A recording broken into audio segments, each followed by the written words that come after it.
Hi folks, welcome back to episode 12 of 21 years as an English teacher in Thailand, one ex-wife and 3 dogs in heaven.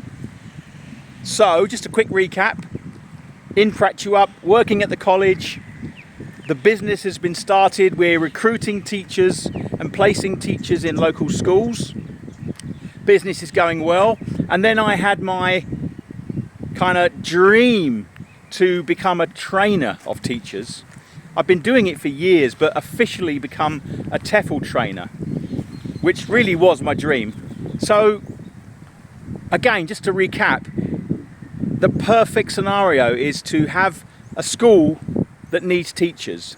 And when you're hiring blind, you're going to make mistakes, yeah? You really don't know who you're hiring at the end of the day. So the perfect situation is to bring people over, train them, they pay for the course, and during that 1 month course, you get to know them pretty well. I mean, really well. You see their habits, their social habits, you know what I mean? And you see how they interact with people, how they interact with students.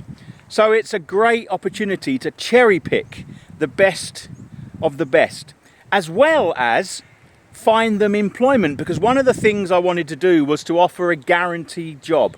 Now, a guaranteed job is dangerous because, yeah, it's a guarantee, right?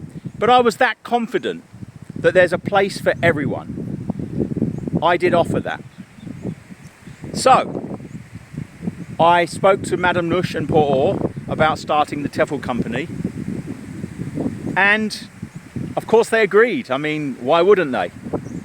So the first thing to do was to get the college licensed as a TEFL centre.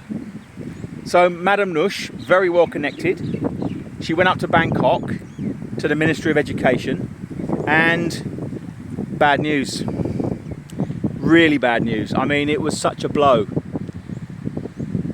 Thailand were no longer issuing new licenses to institutions to become TEFL companies.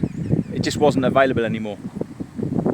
There were some criteria that you could meet in order to do it, but we just weren't able to do that. So it was an absolute crushing blow for me. It was like the dream was gone until Madam Nush, who is well connected.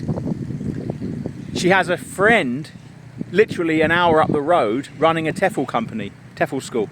I'm not going to name any names, but we went to see her, and let's just say we made an agreement. So we would use her certification under our brand and pay her a commission. So we got around it, and it worked really well. So the TEFL company was started under the business umbrella we already had, using the certification from the other company. So we were like a franchise, I guess, really, although we were able to use our own name. But the certificate, which was officially registered by the Thai Ministry of Education, was of course still under her name. But I was very open about that, and people were okay because they got a certificate that was recognised worldwide, and that was really the goal. So that's when the hard work really started, building the website, building the Facebook page. I put a lot of work into it. The ex-wife, she's still involved, visiting the schools. We're sending teachers to different schools. There's also another part of the business where schools would contact us, or we would contact them, and we would send a teacher for a fee. So they'd say, okay, we need a teacher, this, and this, and we would send them and make a one-off fee. So yeah, there were so many opportunities, and the business was going really well. And it finally came to the first day of the first TEFL course, and I managed to get 8 students. I mean, what a great start. I was terrified that I'd be like 1 student or no students, but I got 8. So again, I think there's more luck involved in that than anything else, but we got off to a good start. Now, yeah, on the surface, everything's working really well. I'm completely absorbed in my work, but there were things going on in the background as usual.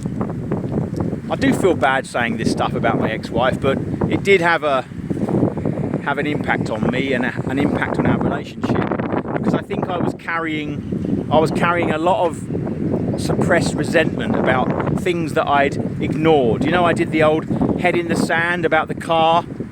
So I found out, I can't even remember why, but I found out that my ex-wife was borrowing money from the Madame Nush, and you know, it was like, don't tell Gary, and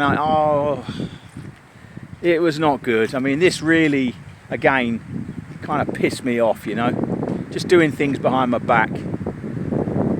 And to be frank, I don't want to get too graphic, but you know, by now my relationship, it's like living with your sister. We were living in separate rooms, and I think the only thing that was really keeping us together, our glue, was the dogs. We just talked about the dogs all the time. The dogs were our glue, our bond. And for me, once again, and I don't mind saying it, they were probably the only thing that kept me going. I loved and I love those dogs so much. They were my everything. They were my children. I don't have children, and everybody says to me, oh, do you have children? No, I've got dogs. They're my kids. And they are. And if you don't agree, I don't care. So, yeah, you know, living separate lives is not sustainable. And the ex-wife was kind of spending more and more time away from home, getting in the pickup truck and driving back to her hometown because there was some kind of problem. And of course, I'm left at home with the dogs, with the kids. I'm working my arse off. She's off up northeast again, and I'm getting pissed off. So eventually, she planned another trip, and I said to her, listen, if you go back home again, we're done. And you know, she's heard this so many times. The amount of times I've said, we're done. And she knew I was a pushover. She knew that I would calm down. She knew that she would come back. But this time I meant it. I absolutely meant it with every fibre of my being.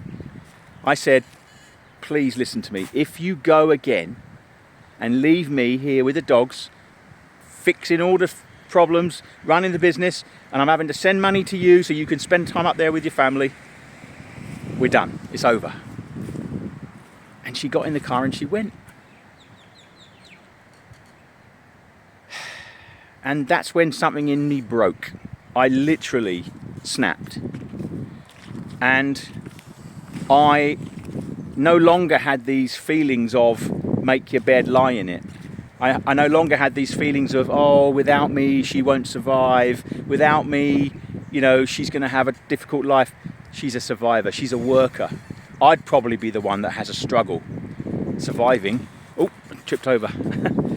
But I just stopped really feeling sorry for her. Again, I'm sorry to say that, but I did. I had these sort of emotional feelings. You know, I was emotionally blackmailed. And yeah, so that was the end. But the business continued, but it's all very stressful.